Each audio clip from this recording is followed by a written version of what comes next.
And let's see here. Let me ask you guys a question, man. Do you really think the Green Bay Packers would trade Jordan Love?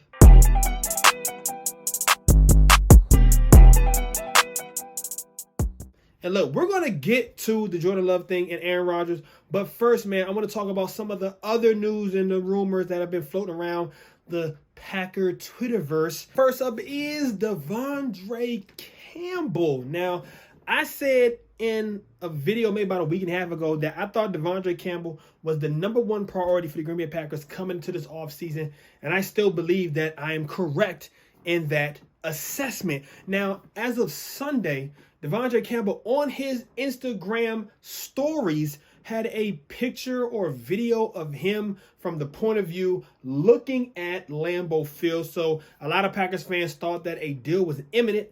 And now here we are after the deadline for his contract to be void, and there's no official news. Now, that doesn't mean it still can't get done. If you ask me, Devonta Campbell has a very strong argument to be made that he was, in fact, the MVP of this team this year. Now, I know some of y'all might think that's crazy, and I'm just a Rodgers hater, but I'm telling you, so what? He was one of only 2 players in the league to have over 100 solo tackles, 2 interceptions, 2 sacks, a forced fumble, and a fumble recovery. I mean, the dude won All-Pro. I mean, you can't really, that's really the highest honor you can give a guy except for, defensive MVP or league MVP. So I guess I shouldn't say that's the highest honor. That's the 3rd highest honor you could give a guy. But it's still a pretty damn good honor. Now, the second piece of free agency news that we're going to talk about is Zadarrius Smith. Now, it's not really much to say on the official front, but there is a lot that you can speculate on based on what Zadarrius Smith has been doing on his social media the last couple of days. Now, there was this one post. I didn't ever really see it. I just kind of saw someone else retweet it, but I didn't see the actual post from Zadarrius Smith. But I think it was just the eyeball emojis. Okay, and I'm not really sure what else that was really alluding to, but it was kind of cryptic, and everyone was sort of wondering what does this mean. Now, if you go on his Instagram page, you will see that there is no remnant of him being a Packer, no indication of him being a Packer, no sort of Green Bay Packer football player, no pictures. There's actually no pictures on his Instagram page right now. And the only thing on there is a picture of a dog on his story feed. And if you go to his follows and following, he is no longer following the Packers. And I don't think this is good news at all. We know that he has a very high cap hit. The Packers are strapped for cash.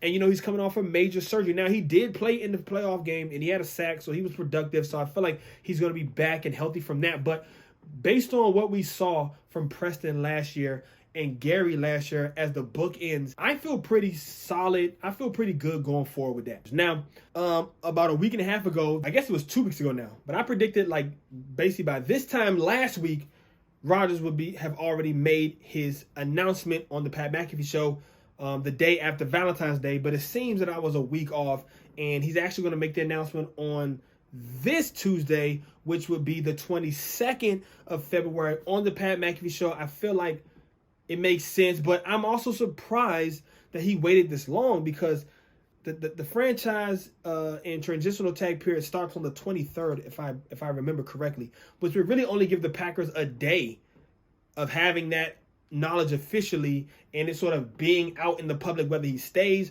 or whether he's leaving or retiring even, which would immediately affect their plans moving forward with Devonta Adams. So I'm a little surprised that he's cutting it so close to the deadline, or really I should say the start date of the franchise tag period and transitional tag period. But maybe he's already told them. But I feel like if he did tell them already, it would have leaked. So I feel like he's keeping it close to the vest. He's not telling anybody, not no one, and he's going to just drop it live on the McAfee show. Now, in relation to that, rumors were coming out that the Packers secretly don't have faith in Jordan Love. If you believe that these rumors are true, that the Packers secretly aren't really pleased with Jordan Love, and they feel like they made a mistake, and as it was reported on this tweet, but it wasn't really an official report. It was just kind of a rumor report. And it's apparently everyone in the league knows it as well. So it's basically they can't trade him for anything. At best, maybe a late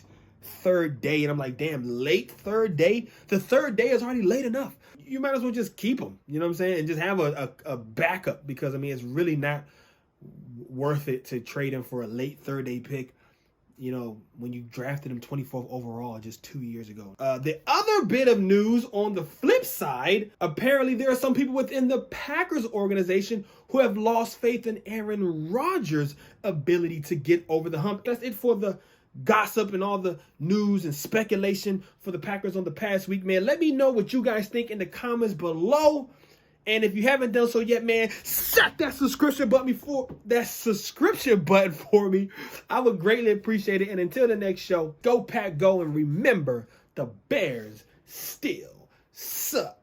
Peace.